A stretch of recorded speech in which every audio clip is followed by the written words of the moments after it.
बेलपिंपळ गावामध्ये लोकशाहीर अण्णाभाऊ साठे यांची 105वी जयंती साजरी। नेवासा तालुक्यातील बेलपिंपळ गाव येथे लोकशाहीर अण्णाभाऊ साठे यांची 105वी जयंती उत्साहात साजरी करण्यात आली। विराट सामाजिक प्रतिष्ठान आणि लहुजी सेनेच्या वतीने अण्णाभाऊ साठे यांच्या प्रतिमेचे पूजन करून त्यांच्या कार्याचा गौरव करण्यात आला। या कार्यक्रमात धर्मरक्षक गणेश चौगुले सर यांनी अण्णाभाऊ साठे यांच्या संघर्षमय जीवनाची माहिती उपस्थितांना दिली।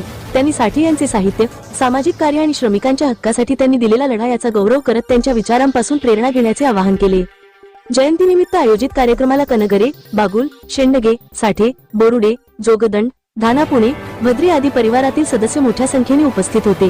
कार्यक्रमाचे आयोजन अत्यंत उत्साहात आणि भक्तिभावाने करण्यात आले होते। स्थानिक युवक आणि कार्यकर्त्यांनीही कार्यक्रमाच्या आयोजनात सक्रिय सहभाग घेतल्याने परिसरात सामाजिक सलोखा आणि ऐक्याचे वातावरण अनुभवायला मिळाले। आज अण्णाभाऊ साठेंची 105वी जयंती आपण या ठिकाणी बेलपिंपळगाव या ठिकाणी आपण साजरी करत आहोत। की अण्णाभाऊ साठेंचं कार्य आपल्या सर्वांना माहिती आहे की अतिशय 1.5 दिवसाची शाळा शिकलेला माणूस, परंतु आज जर आपण जगात बघितलं की संपूर्ण जगामध्ये या 1.5 दिवस शाळा शिकलेल्या माणसानं जे काही काम केलंय कामाच्या माध्यमातून,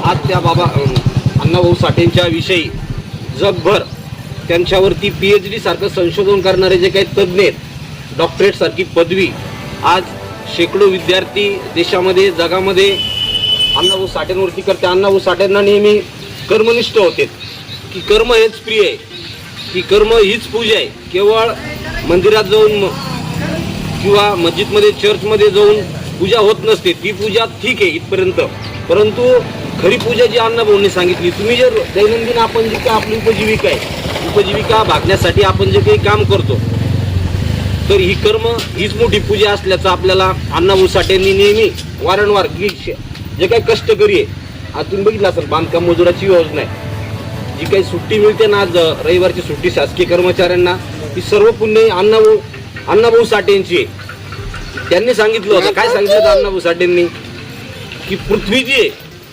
ही शेषनागावर तरलेली नसून ही श्रमिकांच्या हातावर आहे। आता शेषनागावर तरली का नाही आपण हे बघितलेलं नाही, परंतु आपण काय बघितलेलं आहे की तुम्ही आम्ही सगळं कष्ट करतो, शेतकरी शेती पिकवतो, बांधकाम मजूर इमारत बांधणारा इमारत बांधतो, बगीचा लावतो, बरोबर की नाही, धरणं बांधतो, त्या ठिकाणी आपण तळे खोदतो, त्याच्यानंतर पाटकार्या, हे कशाने होतं? केवळ नुसते आपण पूजा करून जमणार आहेत का? पूजा एक साधन आहे, परंतु खरी पूजा काय आहे? तुम्ही जे काही कर्म करता दैनंदिन आपली उपजीविकेसाठी, पशुपालन करणं असेल, शेतीपालन करणं असेल, कुठलाही व्यवसाय, मग अण्णाभाऊ साठेंना खरं अभिप्रेत काय? अण्णाभाऊ साठे सांगायचे, तुम्ही जे काम करता ते इमान इतबारे करा आणि आपली माणसं जपायला शिका। की कुऱ्हाड जर बघितलं आपण ना, काय कुऱ्हाडीची कथा माहिती आहे आपल्याला, की लाकूड तोड्याची गोष्ट सगळ्याला माहिती आहे, की त्या लाकूड तोड्याची जंगलात जातो, जंगलात गेल्याच्या नंतर ती कुऱ्हाड कुठं पडते? विहिरीत, ते खाली विहीर असते, त्या विहिरीत त्या लाकूड तोड्याची काय होते? कुऱ्हाड पडते।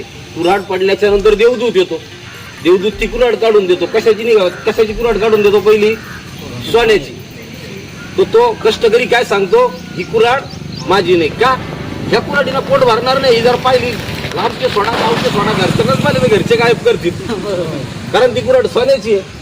नंतर चांदीची काढली, ते म्हणे ही पण माझी नाही, आणि नंतर लोखंडाची काढल्यानंतर तो कष्टकरी काय म्हटला, ही कुऱ्हाड माझी आहे। का म्हटलं असेल तीच कुऱ्हाड माझी आहे? कारण ही जर कष्ट जर केलेत, शरीर चांगलं राहील, आरोग्य चांगलं राहिलं, त्या माध्यमातून आपला रोजगार जो आहे, आपला कुटुंबाचा उदरनिर्वाह जो आहे, हा उदरनिर्वाह चांगला होण्यासाठी आणि ते लाकडं तोडण्यासाठी पुन्हा त्या कुऱ्हाडीचा उपयोग होणार आहेत, हे अण्णाभाऊ साठेंना किंवा आपल्या आपले जे काही पूर्वज आहेत, या पूर्वजांना ते ज्ञात होतं।